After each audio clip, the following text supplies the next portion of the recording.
Behind every tale, there are often two forces locked in endless struggle. Mortal Kombat presented this truth through two of its warriors, alike in form, yet divided by blood, betrayal, and destiny. One would come from the Lin Kuei, an ancient clan that turned men into weapons and secrets into power.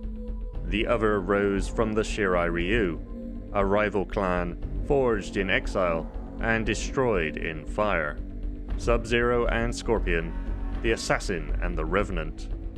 Two men bound by vengeance, transformed by tragedy, and remade into symbols greater than themselves. Tonight we descend into the abyss of their saga and trace it through to the blood-soaked cataclysm of Armageddon in the original timeline. Theirs is a story of legends, shadows, and the eternal clash of fire and ice.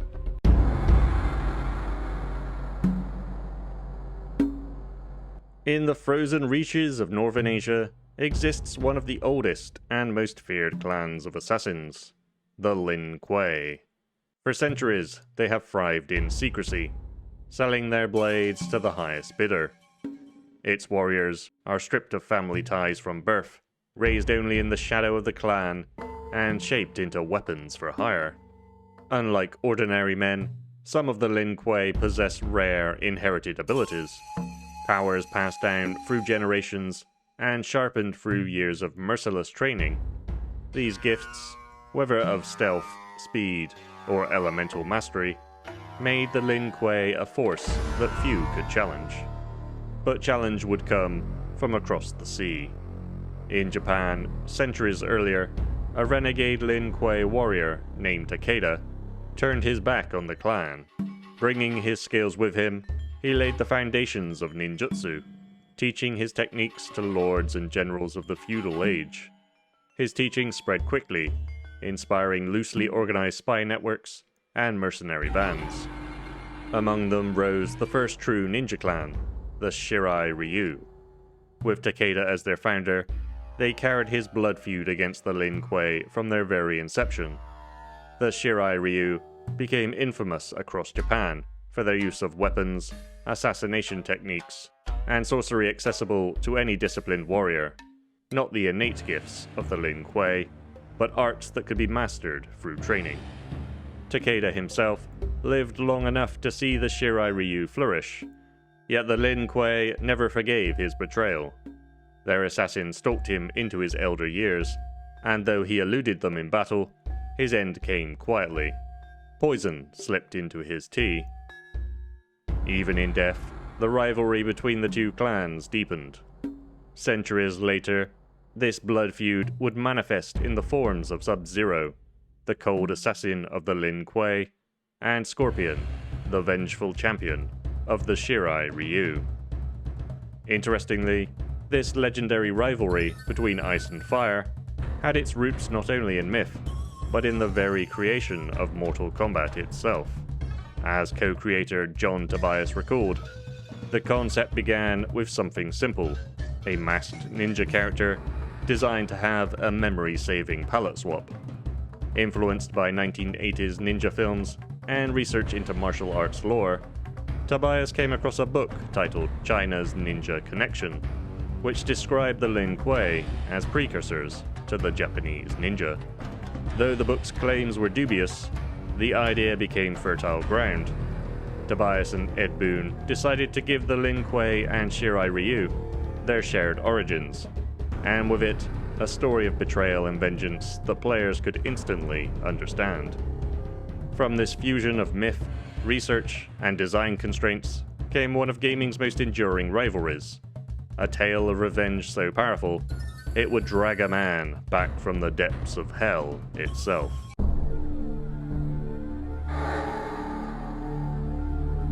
The story of Sub-Zero and Scorpion's rivalry begins not in the Mortal Kombat tournament itself, but in the shadows of an earlier mission. Bi Han, known as Sub-Zero, was tasked by the Lin Kuei's Grand Master to steal a sacred map from a Shaolin temple. But when he arrived, he was surprised to find another assassin waiting for him, Hanzo Hasashi, member of the Lin Kuei's rival clan, the Shirai Ryu, and known by the codename Scorpion. In the temple, the two clashed in Mortal Kombat. Sub-Zero would prove the stronger, killing Hanzo Hasashi with ruthless efficiency. With Scorpion slain, Bi-Han completed his task and returned to the Lin Kuei. It would turn out that the person who had requested the Lin Kuei's services, and specifically to have Sub-Zero retrieve the map, was none other than the dark sorcerer Quan Chi, who had also hired Scorpion to complete the same mission. Their confrontation, perhaps, engineered to ensure only one would survive. For Sub-Zero's success, Quan Chi presented the Lin Kuei Grandmaster with a grisly trophy: the bones of Scorpion's clan leader. The Shirai Ryu had been annihilated, wiped from existence as part of Quan Chi's bargain. Sub-Zero, though unsettled, remained loyal to his clan, taking on the next mission without question, retrieving an amulet for the sorcerer hidden in the long-lost Temple of Elements. Sub-Zero realized too late that he had been manipulated into finding the artifact that would release the fallen Elder God, Shinnok, from his imprisonment in the Netherrealm.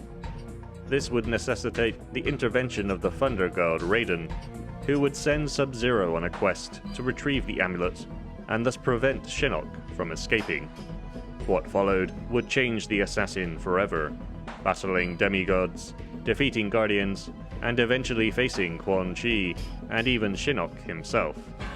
Quan Chi would also reveal that only mortals tainted by evil could survive in the Netherrealm. After successfully stealing the amulet away from Shinnok, Sub-Zero returned to Earthrealm and would ask Raiden if he'd sent him to retrieve it because there was evil within him. Raiden confirms it, but says it would be up to Sub-Zero alone to change his fate. Mythologies also marks the rebirth of Scorpion. Slain by Bi-Han, Hanzo Hasashi's soul descended into the Netherrealm, where Quan Chi twisted his anguish into power. Reborn as a spectre, Scorpion's existence became defined by vengeance. He confronted Sub-Zero once again in the Netherrealm, accusing him not only of his own death, but also the annihilation of the Shirai Ryu. Sub-Zero, for his part, insisted he never intended such destruction, that Quan Chi had orchestrated everything. But Scorpion would not listen. To him, Sub-Zero was the face of betrayal, the man who had ripped his clan, his honor, and his family away from him. They fought once more in the Prison of Souls, and again Sub-Zero emerged victorious. From this point on, the rivalry between the Lin Kuei and the Shirai Ryu, between Sub-Zero and Scorpion, was etched into destiny. Sub-Zero was sent on another mission, hired by Shang Tsung to enter the Mortal Kombat tournament. Scorpion, while in the Netherrealm, would hear that his enemy would be there, and so started plotting vengeance. Thus the stage was set: a cold assassin, tainted by the sins of his clan, and a fiery revenant, reborn to exact revenge. The story of Ice and Fire had begun. After the harrowing events of Mythologies Sub-Zero, Bi-Han is drawn once more into the shadows, this time toward the fabled Mortal Kombat tournament. Whether hired by Shang Tsung, by a secret enemy who wished the sorcerer dead, or both, and here we see an example of Mortal Kombat's fractured lore, what mattered was the task before him: infiltrate the tournament and eliminate Shang Tsung.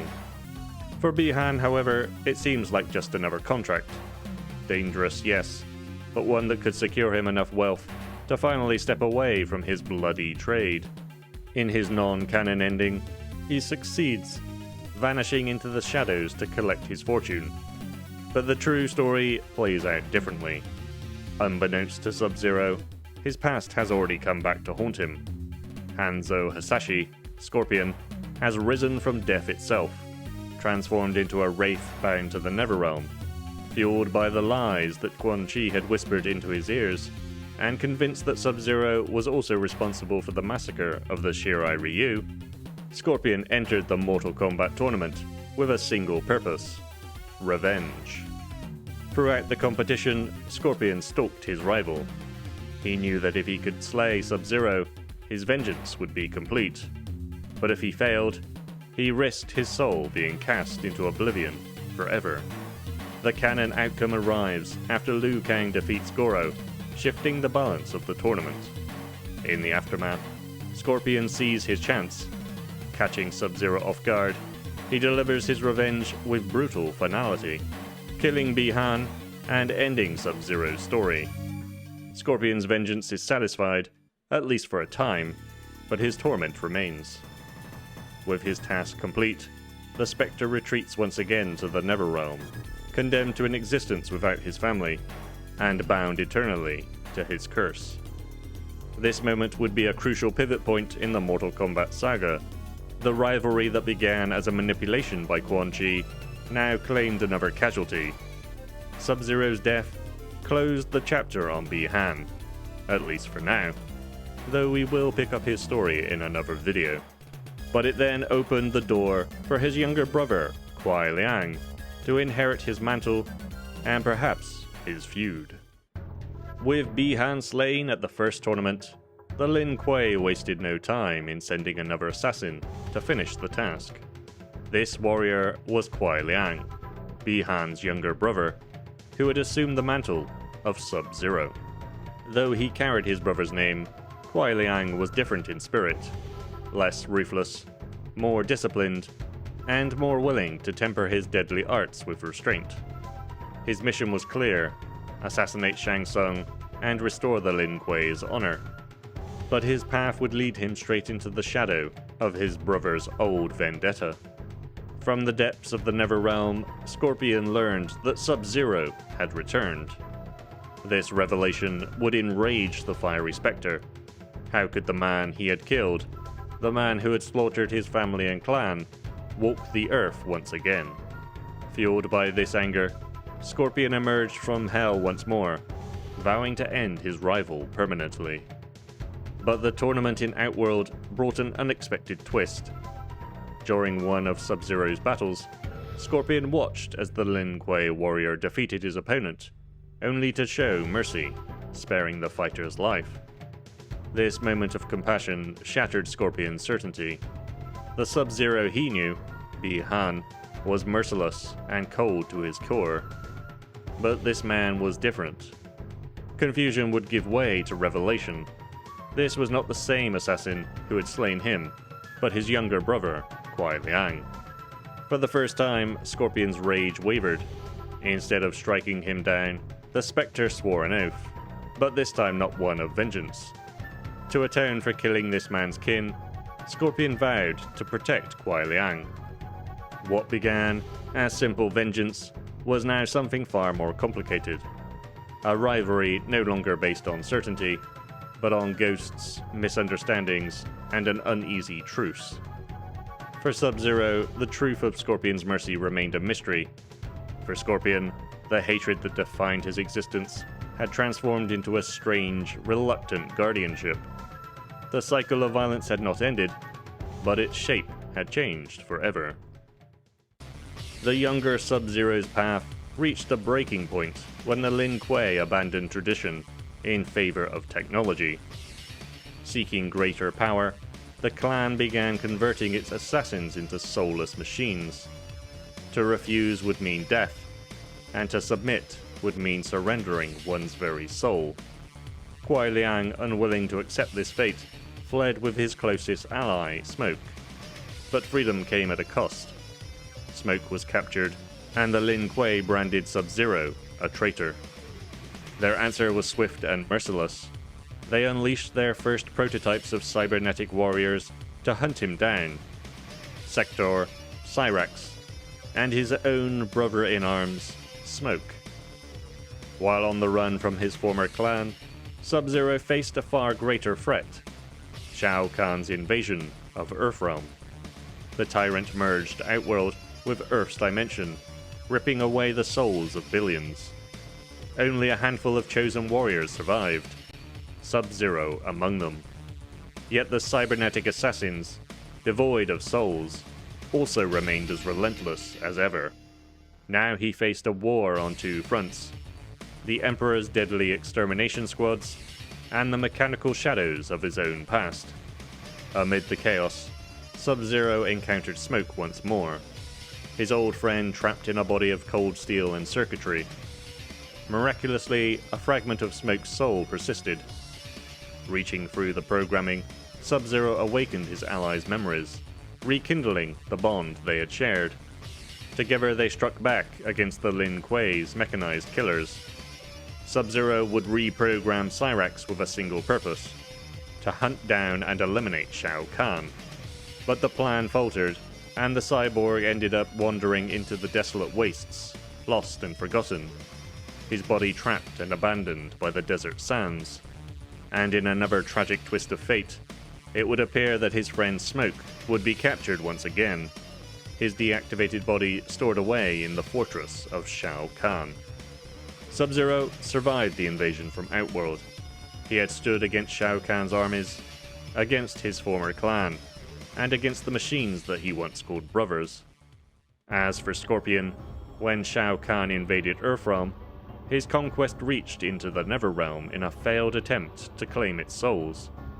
In the chaos, Scorpion was freed. Walking the earth once more, he pledged himself to no one. Shao Kahn, however, recognizing Scorpion's skill, recruited him into his ranks. But when Scorpion learned that Sub-Zero was among Earth's chosen warriors, the very man he had pledged to protect, his loyalty ended. He turned against the Emperor, striking alongside Earthrealm's defenders.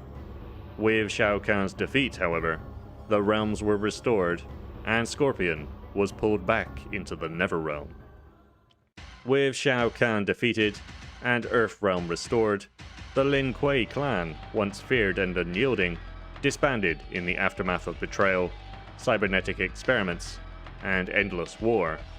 Yet Kuai Liang would continue to carry the mantle of Sub-Zero, harnessing not only his own skill and honor, but also hidden knowledge left behind by his fallen brother, Bi Han, secrets that would prove vital as a new storm gathered: the return of Shinnok, the fallen Elder God, and his emissary, Quan Chi.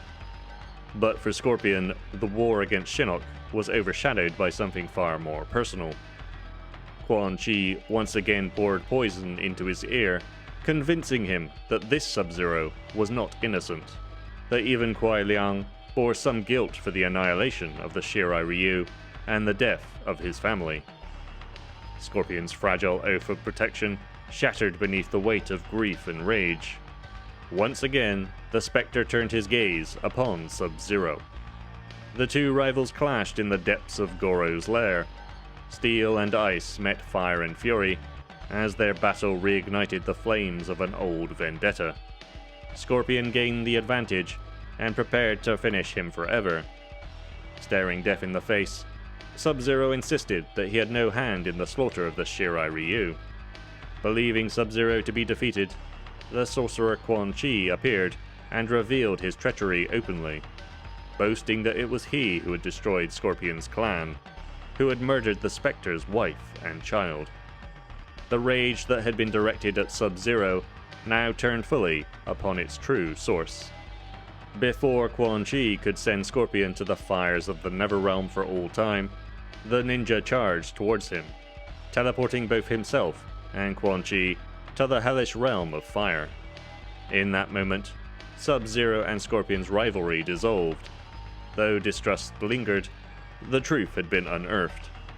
Scorpion's wrath was no longer chained to the Lin Kuei, it belonged to Quan Chi alone. With the old Lin Kuei in ruins, Kuai Liang sought to rebuild his clan, moving them away from assassins for hire and towards becoming a force for good. His opportunity came with the Dragon Medallion, a relic of immeasurable power, once wielded by the Lin Kuei's Grand Master. Sub-Zero fought Sector, still very much active, and the two fought in one-on-one combat for who should take possession of it. Sub-Zero triumphed. With the medallion in his grasp, his powers surged, and with them came a new vision. The Lin Kuei would be reborn. He established his temple in the Arctic wastes, where ancient ruins found frozen in ice became a sanctuary for his clan's rebirth. There he held a grand tournament to find the strongest new recruits. Among them was Frost, a mysterious warrior who, like Sub-Zero, wielded the power of ice itself. Breaking from tradition, Sub-Zero chose her as his personal apprentice. He taught her to refine her gifts, though he could not temper her arrogance. Frost's hunger for power grew, and with it, seeds of betrayal were sown. When Raiden summoned Earthrealm's champions to oppose the deadly alliance of Shang Tsung and Quan Chi, who had already ambushed and killed Earth's strongest warrior, Liu Kang, Sub-Zero answered the call, not only to save the realms, but to prove that the Lin Kuei were no longer mercenaries of darkness. He brought Frost with him to Outworld, risking everything on her potential. But Frost's ambition betrayed him. While isolated from their allies, she struck down her master, trapping him in ice and seizing the Dragon Medallion for herself. Yet her arrogance was her undoing. The medallion's power overwhelmed her, freezing her body in her own shards of ice. Later, after returning to Earthrealm, Sub-Zero's role in the war would be recognized by the god of thunder Raiden himself, who thanked the Grand Master for his aid in the battle against the Deadly Alliance. For the first time in centuries, the Lin Kuei stood not as shadows in service of greed, but as a clan with honor and purpose. Meanwhile, Scorpion's path was still consumed by vengeance. Ever since learning the truth, he hounded Quan Chi through the burning pits of the Netherrealm, his rage unrelenting. Quan Chi, however, would endure, enlisting the aid of the Oni, Dramin, and Moloch. Using the amulet he had stolen from the fallen elder god Shinnok, Quan Chi discovered he could open a portal to other realms, offering him the chance to finally escape. Scorpion, however, managed to follow him, but would be separated, cast elsewhere into Outworld, while his prey slipped away. Still, Scorpion hunted. His vengeance drove him to Shang Tsung's palace, where the two Oni waited to ambush him. Outnumbered and overpowered, Scorpion was seized. Unable to devour his soul, the demons instead cast him into the swirling maw of Shang Tsung's Soul Nado, a vortex of endless spirits, created to fuel the sorcerer's dark ambitions, which tore apart Scorpion's corporeal body. Frost's betrayal weighed heavily on Sub-Zero, yet still he had journeyed through Outworld seeking a resting place worthy of her remains. His search had led him to a vast mountainside, carved with forgotten symbols, ruins of a civilization that had mastered the power of cold itself. Within these halls, Sub-Zero uncovered their secrets, and came to believe that both he and Frost were descendants of this lost people. He laid Frost within a sarcophagus deep in the catacombs, sealing her in what he thought would be eternal rest. From the ruins, he claimed an ancient suit of armor, its frigid metal whispering with ancestral power. Clad in this relic, Sub-Zero strode forth, unaware that destiny had marked him for trials yet to come. His test arrived swiftly. In the living forest, Tarkatan hordes fell upon him. Outnumbered, Sub-Zero fought with grim resolve, preparing to die with honor. But as the blades and teeth closed in, the armor awakened, guiding his strikes and magnifying his strength. This slaughter, however, then drew the ire of Hotaru, a general of Order Realm who, now sworn to Onaga, vowed to hunt down Sub-Zero for the deaths of so many Tarkatans. It would also be here in Deception that it would be revealed that Noob Saibot, the ninja clad in darkness, who had emerged from the Netherrealm, was in fact Bi-Han, the original Sub-Zero, transformed and teamed up with a reactivated Cyber Smoke. Kuai Liang would cross paths with the pair in the Netherrealm, where it seemed that he would meet his end. However, Serena had followed Sub-Zero and leapt to his aid, saving him from the shadow of his older brother. When the Dragon King was at last defeated, Sub-Zero returned to his Lin Kuei temple, only to find death within its halls. His brothers lay slain, but this was not Hotaro's doing. They had become victims of Frost, who had clawed her way back from the ice in madness and fury. Horrified yet resolute, Sub-Zero subdued her once more, encasing her in unbreakable ice, and placing her within a shrine at the heart of the temple. He knew she would rise again one day, and when she did, her crimes against the Lin Kuei would be judged. Scorpion's path was no less transformed. Having been cast into Shang Tsung's Soulnado by Dramin and Moloch, his soul should have been torn apart. Yet in his final moment, he escaped into the void. There, in the silence between realms, he encountered the Elder Gods themselves. What he beheld changed him forever. Witnessing Raiden's sacrifice and the Dragon King's ascension, Scorpion was remade, chosen as the Elder Gods' champion. They enhanced his mortal strength and his spectral power. His purpose was clear: destroy Onaga before he could merge the realms. Scorpion struck at Shujinko, testing the would-be champion in the Elder God's name, but was defeated. Though Scorpion pursued Onaga through the realms, it is unknown whether he actually faced him. The Dragon King's fall came not by Scorpion's spear, but by Shujinko's hand. The twilight of the realms drew near, and the fates of Sub-Zero and Scorpion once again intertwined. This time beneath the looming shadow of Armageddon. For Sub-Zero, the struggle began at his own temple. The half-god Taven arrived seeking a gift left to him by his mother. After felling many Lin Kuei warriors, and even releasing Frost from her frozen tomb, Taven confronted the Grand Master himself.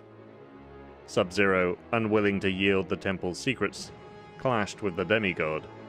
It was then that Sub-Zero recognized the dragon tattoo on Taven's face as the same sigil etched onto a vault in the temple.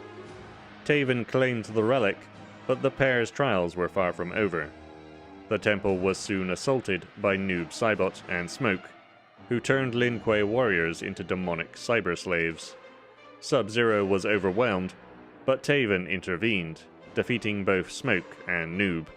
Though blood ties had been poisoned by Shadow, Sub-Zero remained determined to redeem his brother's soul, attempting to purge Saibot of the Netherrealm's corruption, as well as restore the memories of his old friend and ally, Smoke. At the climactic battle of Armageddon, Sub-Zero stood with the forces of light, cutting his way through warriors on the scorched fields of Edenia. He battled Scorpion once more, before ascending the Pyramid of Argus. Yet, like so many others, his rise ended in ruin. Shang Tsung's sorcery struck him down, alongside allies and enemies alike, another fallen piece in the great collapse of order. For Scorpion, the tragedy of Armageddon was more personal. Once, he had sworn fealty to the Elder Gods in exchange for a miracle, the resurrection of his Shirai Ryu clan, his wife, and his son. The gods honored their word, but in cruelty rather than grace.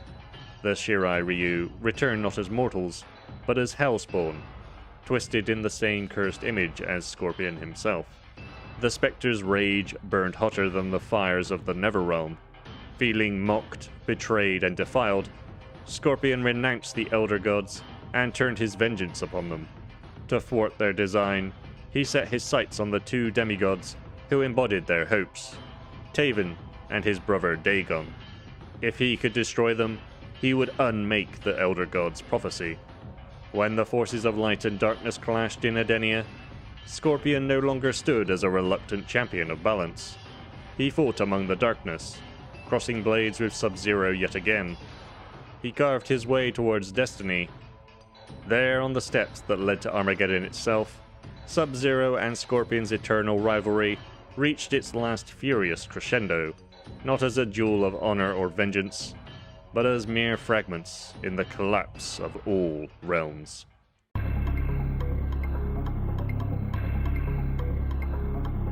When one looks across the bloody saga of Mortal Kombat, Sub-Zero and Scorpion appear less like rivals, and more like mirrors fractured along different lines. Both were warriors of honor, forged in the crucible of their clans, the Lin Kuei and the Shirai Ryu. Both were bound to duty, to blood, and to codes older than themselves, and both, in their own way, were betrayed, not just by enemies, but by fate itself. Sub-Zero, whether as Bi-Han or Kuai Liang, was always drawn into larger struggles by the weight of loyalty.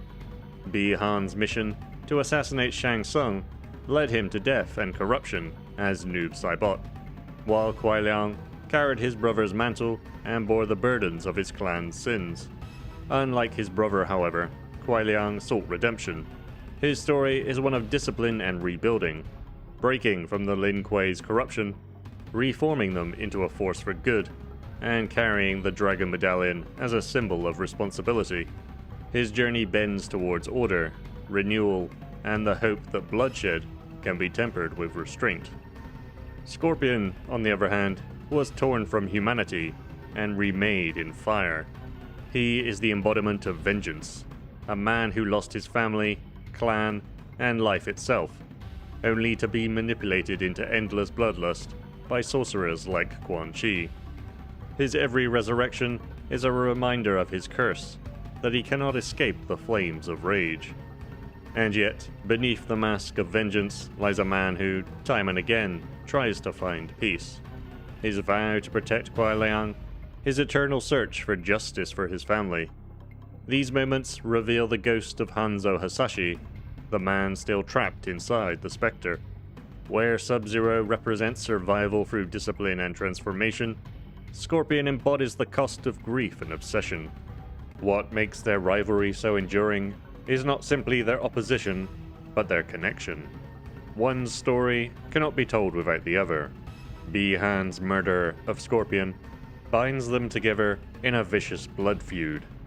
Kuai Liang's mercy awakens Scorpion's humanity. Quan Chi's manipulations entangle them both in webs of deception. Even in Armageddon, when their allegiances diverged once more, they still found themselves locked together, climbing towards the same doomed fate.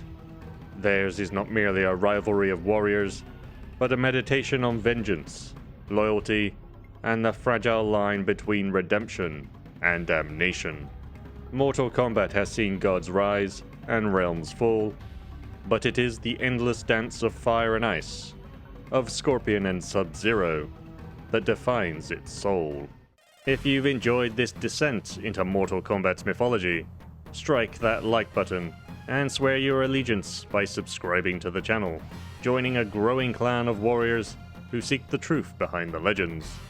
Share this video with your allies so that the tale of fire and ice spreads beyond these digital realms. And for those who wish to take the plunge, step into the abyss of my Patreon, where supporters gain early access to upcoming chronicles and secret relics unseen by the casual traveler. Until next time, remember to be excellent to yourselves and one another, and I'll see you soon.